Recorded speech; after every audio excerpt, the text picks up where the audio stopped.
வணக்கம் மாணவர்களே. இன்னைக்கு இலக்கண பகுதியில் நம்ம என்ன பார்க்க போகிறோம் அப்படின்னா வினா. வினா அப்படின்னா என்னது? கொஸ்டின் அப்படின்னு பொருள். ஒரு மொழி வளர்ச்சி அடைவதற்கு வினா கேட்பதும் வினாவிற்கு பதில் அளிப்பதும் ஒரு மொழியை வளர்ச்சியடைய செய்கின்றன. அதற்கு வினா பயன்படுகிறது. சரியா? இப்போது இந்த இலக்கணத்தில் நம்ம எதை பற்றி பார்க்க போகிறோம்னா வினாவை பற்றி பார்க்க போகிறோம். வினா அப்படின்னா என்ன? கொஸ்டின் கேட்குறது, அப்படி தானே? வினா எத்தனை வகைப்படும் என்றால் வினா 6 வகைப்படும். அவை யாவை அப்படியே படிக்கலாமா? அவை அறிவினா, அறியா வினா, ஐய வினா, கொளல் வினா, கொடை வினா, ஏவல் வினா. அறிவினா அப்படின்னா என்ன அப்படின்னா, ஒரு ஆசிரியர் மாணவனிடம் இப்பாடலின் பொருள் யாது என்று கேட்பது. அப்படி என்றால் ஆசிரியருக்கு அந்த பாடலுடைய பொருள் தெரியும். அது மாணவனுக்கு தெரியுமா என்பதை அறியும் பொருட்டு வினவுவது அறிவினா. அப்புறம் அறியா வினா அப்படி என்றால் ஒரு மாணவன் ஆசிரியரிடம் இப்பாடலின் பொருள் யாது என்று வினவுவது. அந்த மாணவனுக்கு பாடலின் பொருள் தெரியாது.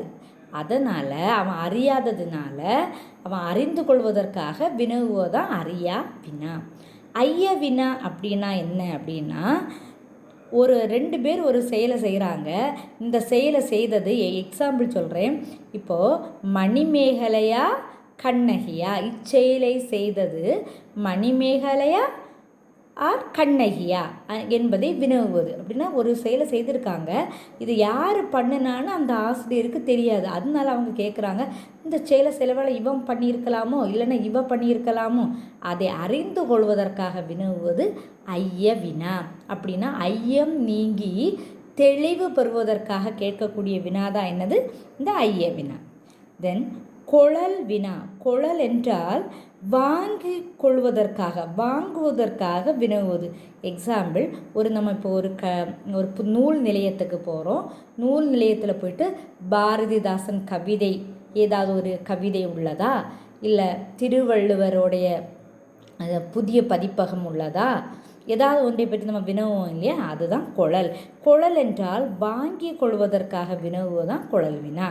தென் கொடை வினா. கொடை என்றால் கொடுத்து உதவுவதற்காக வினவக்கூடிய வினா கொடை வினா. என்னிடம் 2 பேனாக்கள் உள்ளன, உனக்கு ஒன்று வேண்டுமா என வினவுவது, கொடுப்பதற்காக. கொடை என்றால் கொடுத்து உதவுவதற்காக. ஏவல் என்றால் ஒரு செயலை செய்யுமாறு ஏவுவதுதான் ஏவல் வினா. இதற்கு ஒரு செயலை செய்யுமாறு ஏவுதல். எக்ஸாம்பிள், ஒரு அம்மா பிள்ளைக்கிட்ட வீட்டில் தக்காளி இல்லை, கடைக்கு சென்று வாங்கி வா என ஏவுதல். இது ஏவல் வினா.